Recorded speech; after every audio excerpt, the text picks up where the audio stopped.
नमस्कार दोस्तों, स्वागत है आप सभी का मेरे YouTube चैनल साहित्य की सतरंगी दुनिया में। और आज हम सुनेंगे तमस उपन्यास के बेहद मार्मिक एवं छोटे से अंश का तीसरा एवं अंतिम भाग। तो आइए सुनते हैं। क्यों इतना भारी था, मेरी तो कमर दोहरी हो गई। कपड़ों का ट्रंक है, कुछ न कुछ तो ज़रूर होगा। बस एक ट्रंक ही लाए हो, रमजाना भी कुछ लाया है? वही यह खींचकर बाहर लाया था। साबूत का साबूत ट्रंक उठा लाए हैं।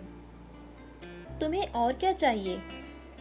लाओ इसे खोलते हैं, इसका ताला तोड़ें, अकरा ने कहा और भागकर कोठरी में से हथौड़ी उठा लाई। चोरी के माल को देख पाने की उत्सुकता में वह अपने ससुर से मियानी में छिपे कराड़ों के बारे में बताना भी भूल गई। उसकी सास अभी भी चुपचाप पास खड़ी थी। लस्सी पिला राजो, प्यास लगी है, ससुर ने कहा और उसकी पत्नी राजो उन्हीं कदमों से लस्सी लाने चली गई। ट्रंक के ताले पर ठकाठक शुरू हो गई। एहसान अली कटोरा हाथ में लिए लस्सी पी रहा था जब राजो उसकी पत्नी ने उसे बताया कि उसने घर में एक सिख और उसकी पत्नी को पनाह दे रखी है। तभी ऊपर से हरनाम सिंह ने ताकी खोल दी और गर्दन निकाल कर बोला, ताला क्यों तोड़ती हो बेटी? यह लो चाबी, यह हमारा ही ट्रंक है। फिर एहसान अली की तरफ मुखातिब होकर बोला, एहसान अली, मैं हरनाम सिंह हूँ, तुम्हारी घरवाली ने हमें यहाँ पनाह दी है। गुरु महाराज तुम्हें सलामत रखें। यह ट्रंक हमारा है, पर अब इसे तुम अपना ही समझो। अच्छा हुआ जो यह तुम्हारे हाथ लगा, किसी दूसरे के हाथ नहीं लगा। एहसान अली ने नज़र ऊपर उठाई तो झेप गया, मानो वह चोरी करते पकड़ा गया हो। अकरा के हाथ थम गए और वह चिल्लाकर बोली, अम्मा ने इन्हें पनाह दी है।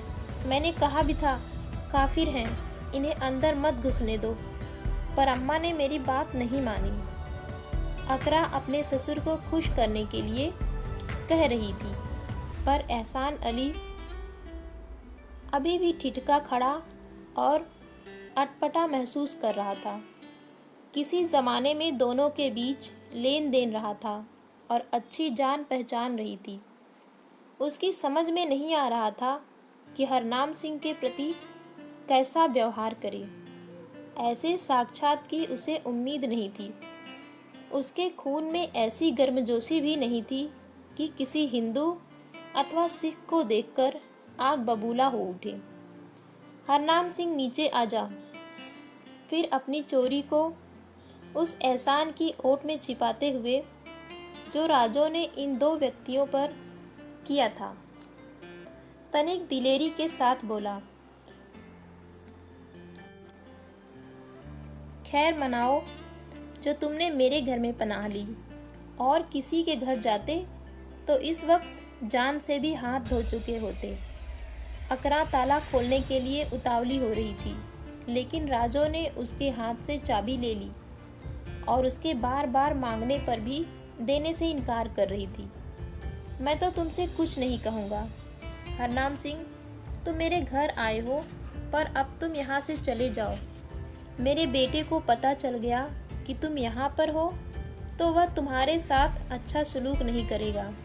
गांव वालों को भी पता चले कि हमने तुम्हें पनाह दी है तो हमारे लिए बहुत बुरा होगा। हमें सब मंजूर है एहसान अली, हमारा क्या कोई बस चल सकता है?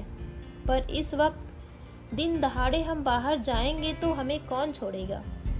एहसान अली चुप हो गया और अपनी पत्नी के चेहरे की ओर देखने लगा, मानो कह रहा हो, यह कौन सा बखेड़ा तुमने खड़ा कर दिया है? कल रात भी लोग तुम्हें ढूंढ रहे थे।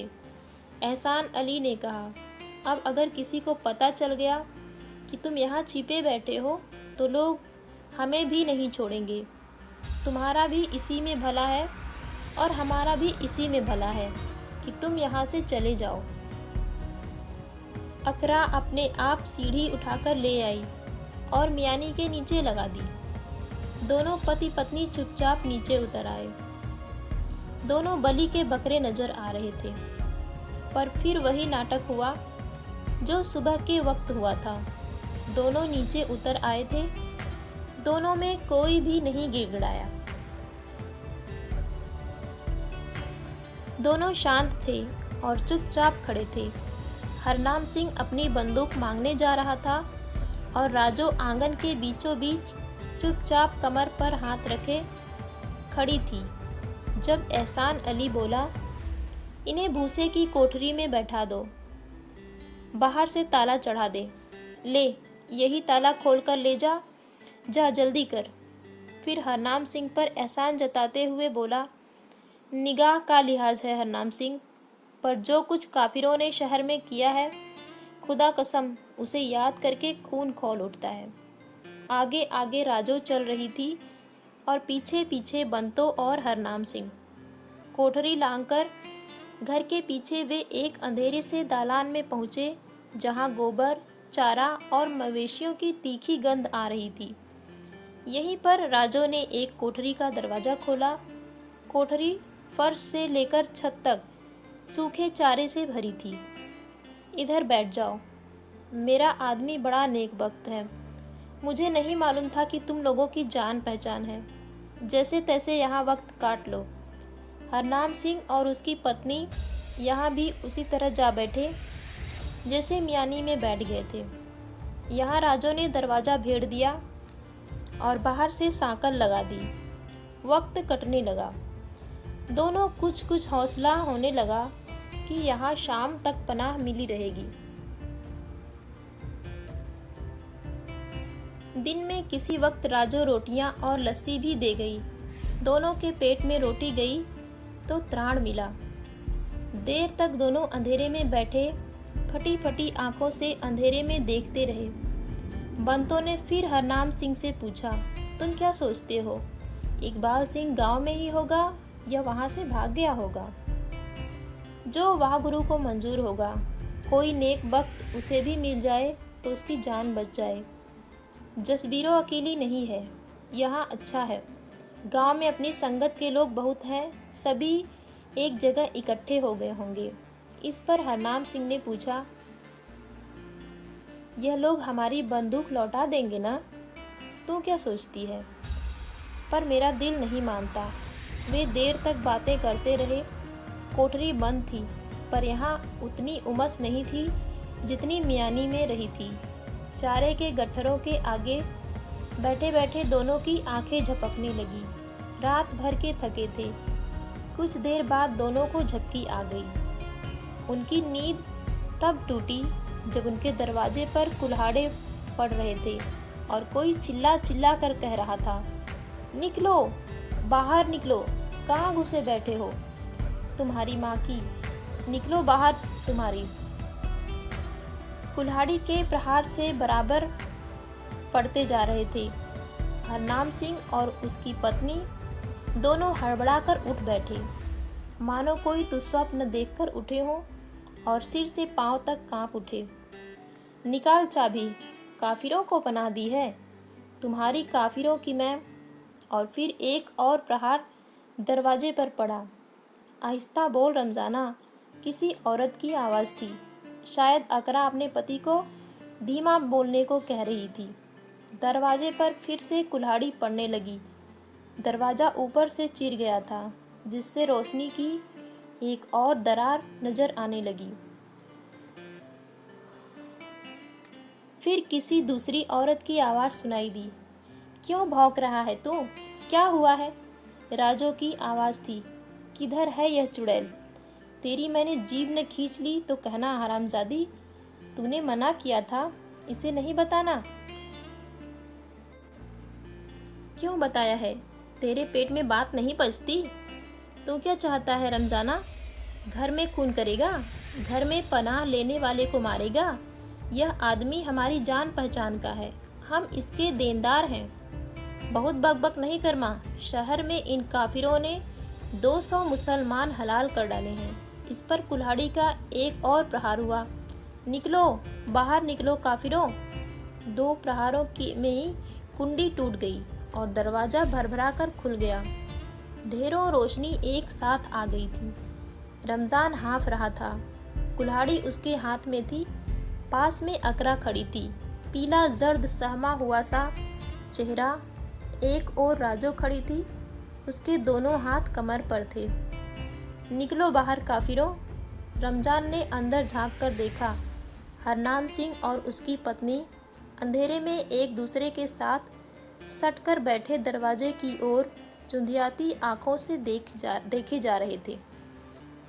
दरवाज़ा खुलने पर हरनाम सिंह उठ खड़ा हुआ और चुपचाप बाहर आ गया। मार डाल, खोखली सी आवाज़ में हरनाम सिंह ने कहा। तेरी मैं, रमज़ान बोला और बायां हाथ बढ़ाकर हरनाम सिंह की गर्दन पकड़ ली। हरनाम सिंह की गाढ़े की कमीज का ऊपर वाला बटन टूटकर गिर पड़ा। इस झटके में हरनाम सिंह की पगड़ी ढीली हो गई। फिर जिस तेजी से रमज़ान ने उसके गले को पकड़ा था, उसी तेजी से उसे छोड़ भी दिया। गर्दन पर उंगलियों के लाल लाल निशान पड़ गए। हरनाम सिंह को उसने भी पहचान लिया था। उसकी दुकान पर एक बार उसने चाय पी थी। उसकी दाढ़ी अब पहले से कहीं ज़्यादा सफ़ेद हो गई थी और शरीर दुबला हो गया था। 2-3 बार रमज़ान ने कुल्हाड़ी उठाने की कोशिश की, पर कुल्हाड़ी हाथ में रहते भी उसे उठा नहीं पाया। काफिर को मारना और बात है, अपने घर के अंदर जान पहचान के पनाह गज़ीन को मारना दूसरी बात। उसका खून करना पहाड़ की चोटी पार करने से भी ज़्यादा कठिन हो रहा था। मजहबी जुनून और नफ़रत के इस माहौल में एक पतली सी लकीर कहीं पर अभी भी खिंची थी, जिसे पार करना बहुत ही मुश्किल था। उसे रमज़ान भी पार नहीं कर पा रहा था। रमज़ान उसके सामने हाँफता खड़ा रह गया, फिर गालियाँ बकता हुआ बाहर चला आया। लगभग आधी रात का समय रहा होगा जब ऊंची लंबी रागो आगे आगे चली जा रही थी और हरनाम सिंह और बंतो उसके पीछे पीछे थे। पेड़ों के झुरमुट तक राजो उनके साथ आई। चाँद पेड़ों के झुरमुट के ऊपर खिला था और आकाश उसकी चांदनी में झिलमिला रहा था। फिर वही अलौकिक रहस्यपूर्ण स्वप्निल दृश्य, फिर वही चांदनी और अंधेरा आपस में आँख मिचौनी खेलते हुए पेड़ों के इस झुरमुट और उसके पार फैला हुआ असीम प्रसार फिर से रहस्यपूर्ण और भयावना नजर आने लगा था। आगे जाती राजो की काया बड़ी गंभीर लग रही थी। राजो हाथ में 2 नाली बंदूक उठाए हुए थी। वे फिर से नदी की ओर उतर रहे थे। बाईं ओर दूर आकाश लाल हो रहा था। हरनाम सिंह ने धीरे से अपनी पत्नी का हाथ दबाकर कहा, बाईं ओर देख। देखा? देखा है कोई गांव जल रहा है। वाह गुरु, बंतो बुदबुदाई। चलते चलते हरनाम सिंह के पाँव फिर ठिठक गए। बहुत दूरी पर दूसरी ओर भी क्षितिज लाल हो रहा था। वह गांव कौन सा है? वह भी जल रहा है। बंतो चुप रही। हरनाम सिंह ने घूमकर देखा। चांदनी में गांव के चपटे मिट्टी के घर खड़े थे। किसी किसी घर में दिया टिमटिमा रहा था। घरों के बाहर भूसे के ऊंचे ऊंचे ढेर, कहीं कोई बैलगाड़ी खड़ी थी। पेड़ों के झुरमुट में पीर की सफ़ेद कब्र उन्हें नजर आई। उस पर दिया नहीं जल रहा था। आज के रोज उस पर दिया जलाना लोग भूल गए थे। राजो झुरमुट के किनारे किनारे चलती जा रही थी। फिर झुरमुट का छोर आ गया और वह ढलान आ गई, जिसे चढ़कर उसी रोज प्रातः हरनाम सिंह और उसकी पत्नी गांव में दाखिल हुए थे। राजो रुक गई। राजो ने अपने हाथ में पकड़ी बंदूक हरनाम सिंह को दे दी। जाओ हुड़, रब्बा राखा, सीधे किनारे किनारे चले जाओ, आगे जो तुम्हारी किस्मत। और उसकी आवाज़ आर्द्र हो उठी। तुमने हम पर बड़ा एहसान किया है राजो बहन, हम इसे कभी नहीं भूल सकते, बंतो ने कहा। जे जिंदगी रही ता तेरा एहसान। हरनाम सिंह की आवाज़ लड़खड़ा गई। मैं क्या जानूं बहन, मैं नहीं जानती मैं तुम्हारी जान बचा रही हूँ या तुम्हें मौत के मुंह में झोंक रही हूँ। चारों तरफ आग लगी है। यह कहते हुए राजू ने अपना हाथ अपने कुर्ते की जेब में डाला और सफ़ेद कपड़े में लिपटी एक छोटी सी पोटली निकाल लाई। यह लो, यह तुम्हारी चीज़ है। क्या है राजू बहन? तुम्हारे ट्रंक में से मिले हैं। तुम्हारे 2 गहने हैं, मैं निकाल लाई हूँ। तुम्हारे आगे कठिन समय है, पास में 2 गहने हुए तो सहारा होगा। वाह गुरु तुम्हें सलामत रखे बहन, अच्छे कर्म किए थे जो तुमसे मिलना हुआ। कहते हुए बंतो रो पड़ी। जाओ, रब राखा, देर हो रही है, राजू ने कहा। वह उन्हें कुछ नहीं बता सकती थी कि किस दिशा में जाएं, किस गांव की ओर जाएं, किस घर का दरवाज़ा खटखटाएं। उसके लिए कुछ भी कह पाना असंभव था। दोनों पति पत्नी ढलान उतरने लगे। राजू टीले पर खड़ी रही और उन्हें जाते हुए देखती रही। वही उबड़ खाबड़ बालू और गोल गोल पत्थरों से अटा रास्ता था। ऊपर चांद चमक रहा था, जिससे सारा मैदान काले और सफ़ेद चित्रों में बंटा पड़ा था। कहीं अंधकार का पुंज था तो कहीं पारे से चमकती चांदनी थी। थोड़ी दूर तक जाने के बाद उन्होंने घूमकर देखा। राजू अभी भी टीले पर खड़ी थी और अज्ञात की ओर बढ़ते उन कदमों को जैसे देख रही थी। फिर उनके देखते ही देखते वह लौट पड़ी और गांव की ओर जाने लगी। उसके चले जाने से चारों ओर फैली वीरानी इन दोनों के लिए एक और भी अधिक भयावह हो उठी। तो दोस्तों, तमस का ये जो छोटा सा अंश मैं आपको सुना रही थी, ये यहीं पे समाप्त होता है। अगर आपको इसके आगे का भाग भी सुनना है तो मुझे कमेंट करके बताइए और मेरे चैनल को सब्सक्राइब कीजिए।